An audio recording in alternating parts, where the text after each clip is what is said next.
इसका जो बच्चे का सौतेला पिता है उससे काफ़ी कहासुनी हो गई थी। उसने इसको अपमानित करके अपने घर से निकाल दिया था और जब इसे बाद में पता चला था कि ये अंगद का सौतेला बेटा है, असली बाप तो इसका प्रेम है।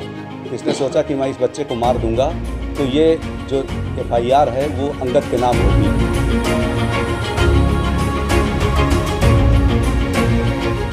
कहा जाता है अपराधी कितना भी शातिर क्यों ना हो, लेकिन कानून के हाथ से बच नहीं सकता। पुलिस कहीं ना कहीं उसको तलाश लेती है और अपराधी भी कितना भी शातिरपना दिखा ले, फिर भी कुछ ना कुछ ऐसा क्लू छोड़ देता है जो पुलिस उस तक पहुंच जाती है। नमस्कार, मैं हूं मोहम्मद इमरान। क्राइम नामे में आपका स्वागत है और आज मैं एक ऐसी स्टोरी के साथ आपके सामने हाजिर हूं, आप सुनेंगे तो हैरत में पड़ जाएंगे। दरअसल आप किसी का ईगो हर्ट करते हैं तो आज से ही आप अपनी आदत बदल लीजिए। यदि आपने किसी का ईगो हर्ट किया तो हो सकता है कि आपको बहुत कुछ गंवाना पड़ जाए। ईगो हर्ट वहीं होता है जहां बहुत अपनापन होता है।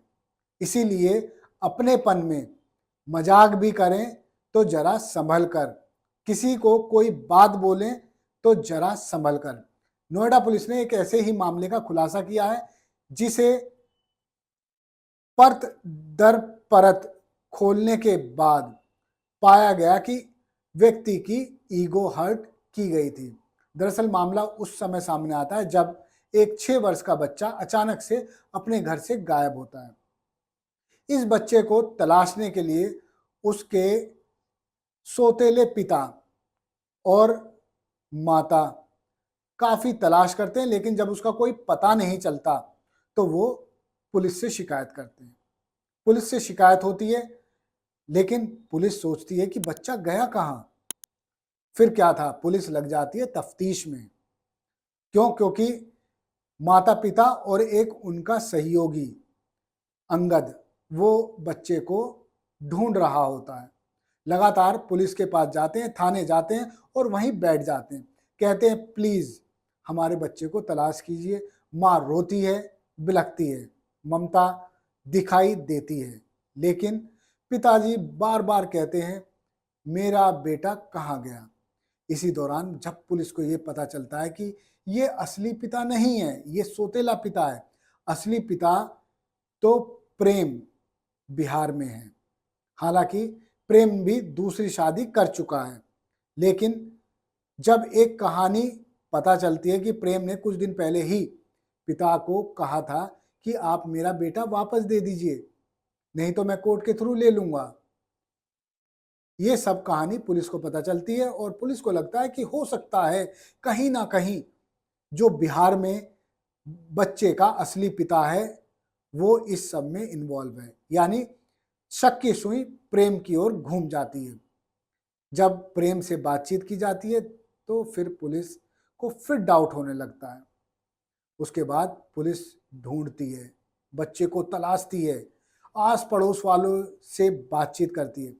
बातचीत में निकलकर सामने आता है कि हो सकता है कि जो अंगद के साथ धीरज घूम रहा है, यानी सौतेला पिता है अंगद और धीरज है उसका दोस्त, तो अंगद को धीरज शराब पीने के दौरान कुछ उसकी पत्नी पर कमेंट कर देता है। अंगद उसको जवाब देता है। इसी बात को लेकर धीरज की ईगो हर्ट हो जाती है। बस धीरज सोच लेता है कि अंगद से बदला लेना है। धीरज को पता चलता है कि अंगद उसका असली बाप नहीं है, इसीलिए बच्चे को उठा लेता है और सोचता है कि यदि बच्चे को मैं मारकर डाल दूंगा या तो अंगद जेल जाएगा या प्रेम जाएगा, क्योंकि दोनों में आपस में 36 का आंकड़ा है। इसी का फायदा उठाकर बच्चे को वो उठाता है, ले जाता है दिल्ली, मगर वहां उसको वो मार नहीं पाता। उसके बाद लेके जाता है साहिबाबाद थाना क्षेत्र के अंतर्गत पालम हवाई अड्डे के पास। वहां ये धीरज पहले भी काम कर चुका है, इसीलिए बच्चे का गला घोटता है और झाड़ियों में फेंक देता है, ये सोचकर कि बच्चा मर गया। और वहां से चला जाता है। परिवार वालों के साथ इस तरह घूम रहा होता है कि जैसे उसको बच्चे की बहुत फिक्र है। अंगद और उसकी पत्नी सविता दोनों के साथ लगातार वो पुलिस के पास भी जाता है ताकि उसको पता चलता रहे कि पुलिस क्या सोच रही है और अंगद क्या सोच रहा है और प्रेम से पूछताछ में क्या सामने आ रहा है।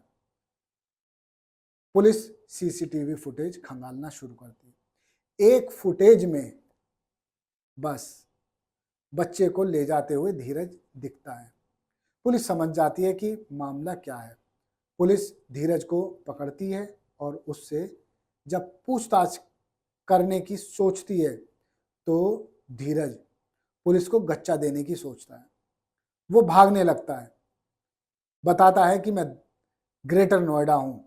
पुलिस लोकेशन निकालती है, पता चलता है कि वो तो बुलंदशहर पार कर गया। पुलिस दादरी पहुंचती है, पता चलता है कि अब तो वो खुर्जा पार कर गया। उसके बाद पुलिस समझ जाती है कि ये अपने घर की ओर भाग रहा है। पुलिस भागने देती है। खैर पुलिस उसको ट्रैप में फंसाती है, नोएडा बुलाती है और उसे पकड़ लेती है। पकड़ने के बाद जब उससे कड़ाई से पूछताछ की जाती है तो वो स्वीकार करता है कि मैंने बच्चे की हत्या कर दी और उसका शव झाड़ियों में फेंक दिया।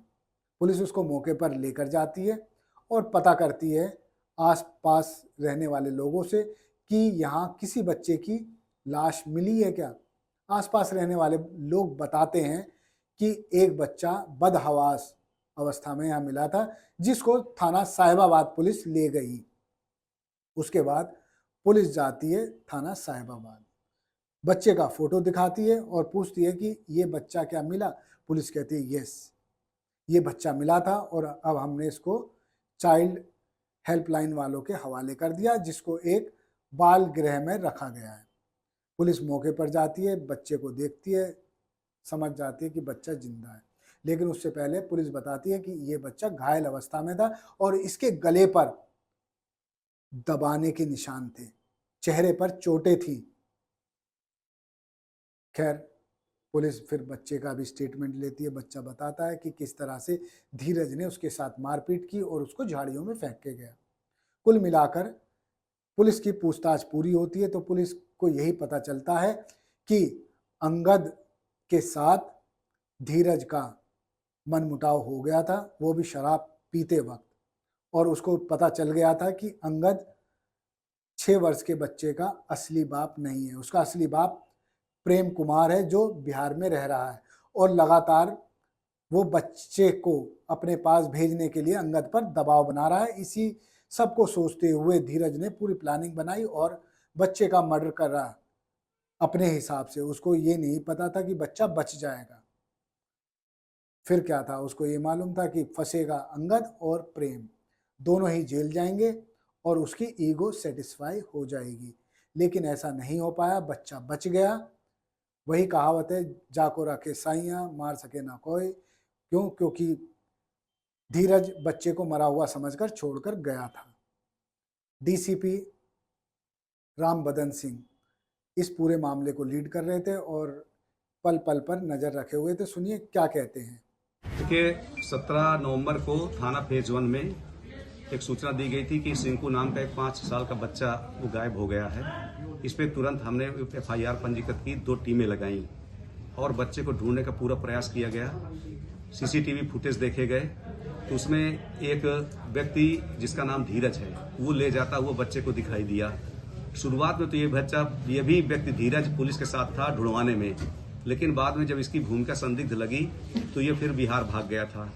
वहां से इसे बुलाया गया और जब इससे कल पूछताछ की गई तब इसने बताया कि ये बच्चे को यहाँ से उठा करके और गाजियाबाद ले गया था, जहां इसने उसे मारने का प्रयास किया, गला दबाया और मरता समझ गया कि जब ये मर गया है तो इसे छोड़ दिया। लेकिन बच्चा खत्म नहीं हुआ था, फेंट हुआ था। तो वहाँ आसपास के लोगों ने गाजियाबाद पुलिस को सूचना दी थी। गाजियाबाद पुलिस ने बच्चे को CWC के माध्यम से वहाँ जो बाल गृह है घरौंदा, उसमें इसको भर्ती करा दिया गया था। रीजन क्या था इसके मारने का? तो इसमें जो ये धीरज है जिसने बच्चे को मारने का प्रयास किया था, इसका जो बच्चे का सौतेला पिता है उससे काफी कहासुनी हो गई थी उसने इसको अपमानित करके अपने घर से निकाल दिया था। और जब इसे बाद में पता चला था कि ये अंगद का सौतेला बेटा है, असली बाप तो इसका प्रेम है, तो इसने सोचा कि मैं इस बच्चे को मार दूंगा तो ये जो FIR है वो अंगद के नाम होगी और इस तरह से मैं अपना बदला चुका लूंगा। तो ये संक्षेप में घटना का विवरण है। आपने सुना डीसीपी ने क्या कहा। डीसीपी ने पूरी स्टोरी सुना दी और पुलिस को इस पूरे वर्कआउट में करीब करीब 10 दिन लगे। कड़ियां जोड़ जोड़कर पुलिस आरोपी तक पहुंच गई। जरा आप सोचिए, किसी भी व्यक्ति के साथ आप घूम रहे हैं, खा रहे हैं, पी रहे हैं, तो ऐसी कोई बात मत बोलिए जो उसको चुभ जाए। और इस तरह की कोई घटना हो तो अपने साथ वाले पर भी शक जरूर कीजिए, नहीं तो हो सकता है कि जो साथ घूम रहा हो वही असली अपराधी निकले। क्योंकि धीरज का कोई क्रिमिनल रिकॉर्ड नहीं था। धीरज मजदूरी करता था, मजदूरी करके अपना और अपने घर वालों का पेट पाल रहा था। उस पर तो किसी का ध्यान ही नहीं जा रहा था। लेकिन पुलिस के हाथ यानी कानून के हाथ बहुत लंबे होते हैं। उसने एक क्लू छोड़ा, पुलिस ने उसे धर दबोचा। धन्यवाद। आप देखते रहिए जय हिंद जनाब। चैनल को लाइक और सब्सक्राइब करना ना भूलें। जय हिंद।